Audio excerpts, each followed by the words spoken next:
আপনারা দেখছেন বাংলার আওয়াজ। ঘাটালে বিজেপির পক্ষ থেকে নতুন স্লোগান উঠে এলো। রাজ্যের মুখ্যমন্ত্রী মমতা বন্দ্যোপাধ্যায়কে উদ্দেশ্য করে স্লোগান, চাকরি তুমি করেছো চুরি, গদি ছাড়ো তাড়াতাড়ি। বিষয়টা হলো ঘাটাল বিধানসভার বিজেপি বিধায়ক শীতল কপাট ঘাটালের সুলতানপুর অঞ্চলের একটি মিছিল করেন, আর সেই মিছিল থেকে এই স্লোগান দেওয়া হয়। শাসক দল যেমন বিজেপির দুর্বল পয়েন্টগুলো তুলে ধরার চেষ্টা করছে, ঠিক তেমনি বিজেপিও চুপ করে বসে নাই। তারাও কিন্তু শাসক দলের যে দুর্বল পয়েন্টগুলো সাধারণ মানুষের সামনে তুলে ধরার চেষ্টা করছে।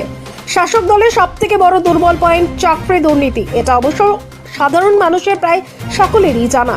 তাই বিজেপির এই ইস্যুটাকে বেশি বেশি করে সাধারণ মানুষের সামনে তুলে ধরার চেষ্টা করছে। ঘাটালের বিজেপি বিধায়ক শীতল কপাট কি বলছেন শুনুন। আমরা আগেও বলেছি, এখনো বলছি, চাকরি তুমি করেছো চুরি, মমতা দিদি মুখ্যমন্ত্রী, গদি ছাড়ো তাড়াতাড়ি। আজকে 26,000 শিক্ষক রাস্তায় বসে আন্দোলন করছে, যারা যোগ্য তারা আজও চাকরিতে জয়েন করতে পারছে না। তাদের জন্য আমাদের এই আন্দোলন।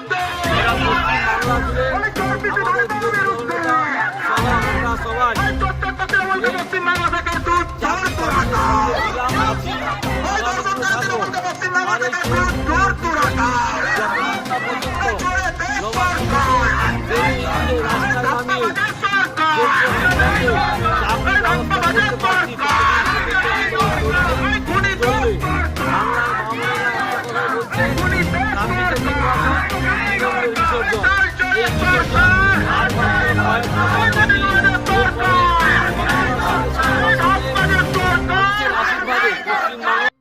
ঘাটাল থেকে নকিবুল ইসলামের রিপোর্ট, আপনারা দেখছেন বাংলার আওয়াজ। সত্যি